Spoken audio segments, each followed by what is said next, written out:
She had been cooking dinner when I told her. That is the detail I keep returning to, not because it matters to what happened, but because of what it meant that she stopped. She turned off the burner. She set the wooden spoon on the rest beside the stove. She turned and looked at me with the expression of someone who has heard something and is deciding what to do with it. And then she crossed the kitchen in 2 steps and took my hand. "Please don't go." The apartment smelled like the pasta sauce she made when she was in a genuinely good mood. Outside, the streetlights were just beginning to come on. The 2 blue ceramic mugs were sitting on the counter where she'd set them out for after-dinner tea. A thing we did. A thing we had done for 2 years. A thing that was going to stop being a thing in 2 months' time. She was still holding my hand.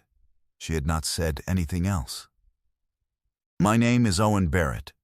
I'm 32 years old. I write technical documentation for a software company I work for remotely, which means my professional life is the project of explaining complicated things to people who did not ask to be confused by them. I am adequately good at this.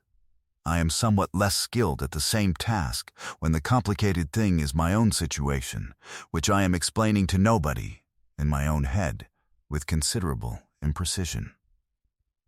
Sasha Reeves put up the listing for her spare room 2 years and 4 months ago.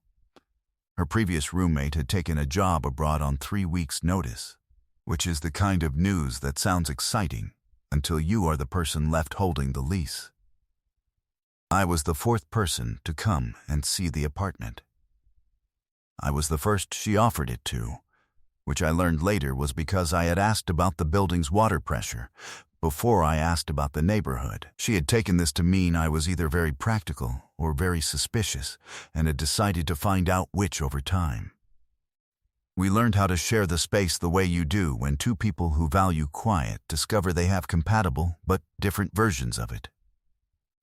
She was tidy in the places that mattered to her and relaxed about the rest. I was the inverse. Over 2 years, we had established a rhythm neither of us had formally designed and that worked better than most design systems. Morning coffee, she made it. I cleaned up afterward. We sat in the kitchen or the living room until the day required us to start it. Most evenings, tea, the couch, sometimes conversation, and sometimes not. The specific, comfortable silence of people who have been in proximity long enough that silence is not something that needs to be accounted for. We had the kind of household shorthand that takes years to develop. Who handled which tasks? Whose turn it was to notice what was running low? The unspoken agreement that neither of us would mention the other's worst working hours.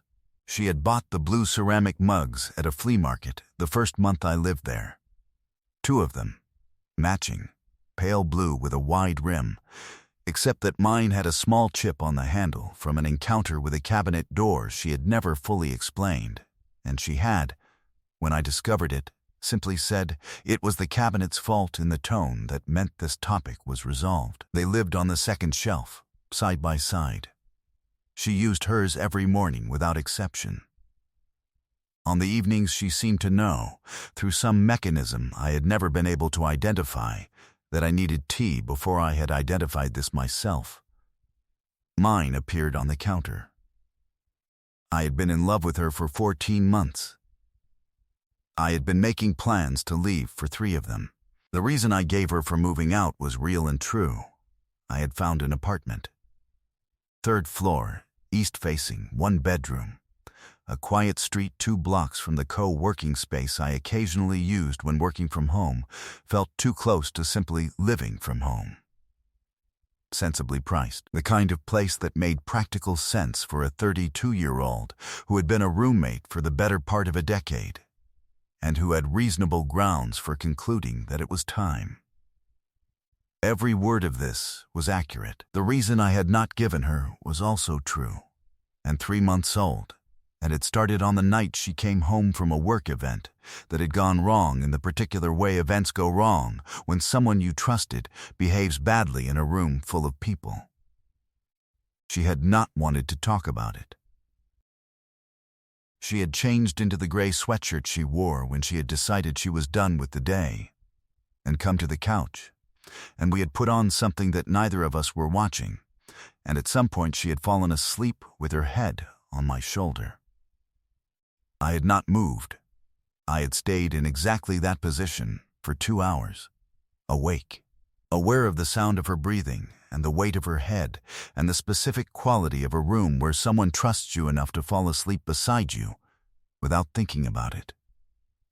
And when she woke up and apologized and went to bed, I had sat alone on the couch for another 40 minutes, thinking about how that had been the most comfortable I had felt in a long time, holding still so as not to wake someone who did not know that her being comfortable was the reason I was holding still. I started looking at apartments the following week. I told myself it was the appropriate and honest response to a situation that had become genuinely difficult to maintain. I have historically poor instincts about the exits that are actually available to me. This was not the exception. The evening I chose to tell her she was in a good mood, the sauce on the stove was the evidence, and the apartment was warm, and the 2 blue mugs were already on the counter waiting for later. I had been carrying the words around since morning, and I had decided that a good evening was a kinder moment for them than a bad one. She turned from the stove. She listened. Her expression did something I could not immediately catalog. Something moved through it before it settled into the careful neutral she wore when managing a reaction she had not yet decided on. Then she crossed the kitchen and took my hand. "Please don't go" was 3 words she had said before she decided to say them. I know this because of what came after. A pause, during which she appeared to hear herself, and then a very faint shift in her posture. The small adjustment of someone assessing the situation and deciding what to do now that the sentence was already in the room. She didn't explain it. She didn't take her hand back. She held on and looked at me with the expression I had not yet named. I should have said something immediate, something warm and uncomplicated and true in the way that does not invite further examination. I had in fact prepared this, because I had been anticipating this conversation for 3 months, and I am a person who prepares for things he is not looking forward to. "You'll be fine. 15 minutes away. We'll still do coffee. This doesn't have to change everything." I had it ready. I did not say it. Instead, I stood in the kitchen with the sauce cooling on the turned-off stove and my hand in hers and understood, with the specific clarity of things you have been actively avoiding, that I had been working from a version of events that 3 words had just revised. I had believed that what I had with her was the best version of near that I was going to get. Near, but not the rest of it. And I had chosen it and maintained it and told myself it was enough. I had believed she was going to be fine when I left. I did not have that belief anymore. The thing about living alongside someone is that you accumulate evidence without intending to. It arrives the way everything arrives in a small shared space, gradually, without announcement, until you look around and realize there is considerably more of it than you have been accounting for. I had been not accounting for it for 14 months. There was the mug. Mine, chipped on the handle.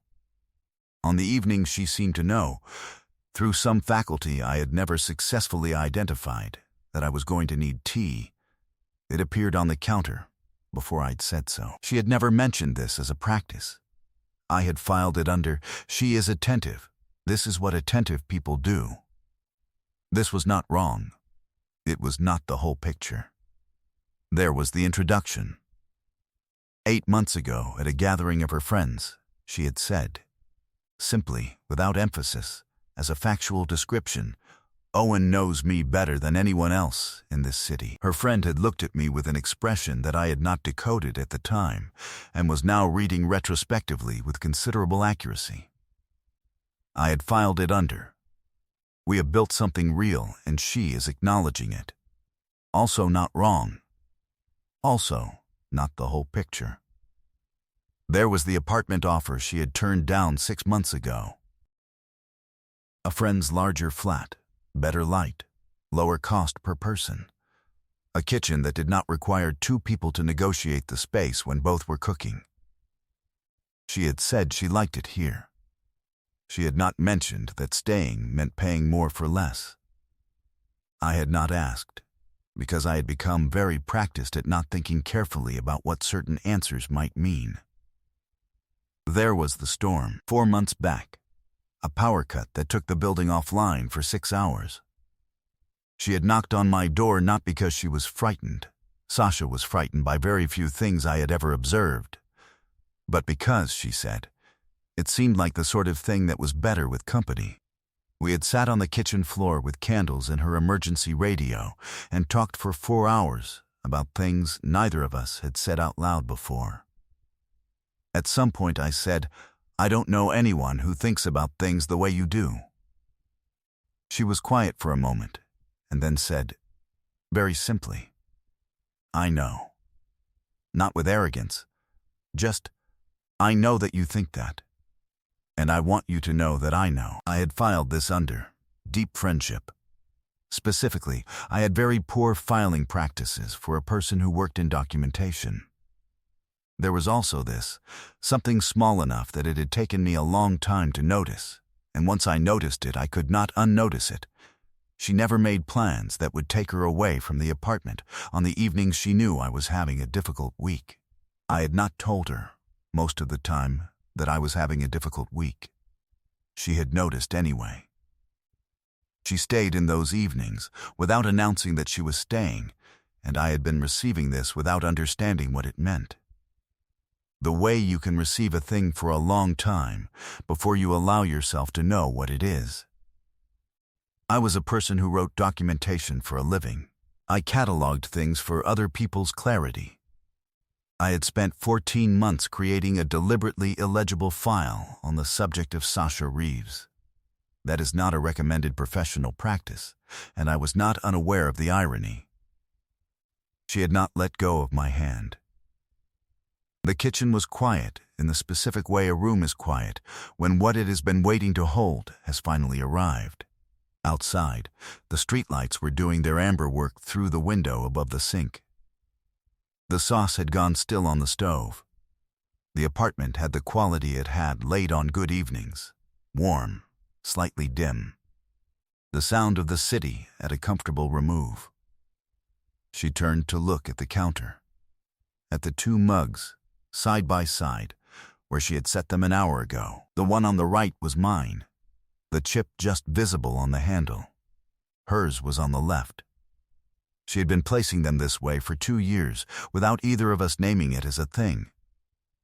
I had been planning, when I moved, to take mine with me. I thought about the apartment I had found. 3rd floor. East facing. 1 bedroom. Nobody else's jacket on the chair by the door. Nobody setting out a mug before I'd thought to ask. I had been telling myself this was what growing up looked like. What not continuing to love your roommate in the careful quiet of a situation that did not permit it looked like. I had also been telling myself, with less conviction as the weeks had passed, that it would get easier once the decision was made. That once I was in a different set of rooms, surrounded by air that did not have her in it, I would understand what I had actually wanted instead of what I had been settling for. I had not, if I was being precise, believed this for several weeks. I had been telling myself it anyway, the way you tell yourself things that are necessary to keep moving in a direction you have chosen. She looked up from the counter. Her eyes had the quality they'd had once before, the night her mother had called with news she hadn't expected, and she had come to find me, not because I could do anything useful, but because I was the person she came to. That same quality now. Someone holding something heavy in the presence of the person who makes it lighter without knowing they are. I had been this for her, without permission to know it. She held my hand in both of hers, not tightly, just held. And when she spoke, her voice had settled into the register she used for things she was choosing with care. "I've been trying to figure out what this apartment is without you in it," she said. "I can't." I said, "You're going to be fine. 15 minutes away. We can still do coffee. None of this has to. Owen, change everything. It doesn't have to change everything." Owen, quietly, not interrupting, placing her presence gently over the exit I had opened. So we both knew it was there and that she was not taking it. "That's not what I mean." I stopped. She looked up at me, still holding my hand. Her voice in the register that meant she had decided to say something without managing it first. "I have been very good," she said, "at letting this be what we both understand it to be. The rules of it: you find a place, you move, the apartment adjusts, I find someone new. I know those rules. I have been applying them."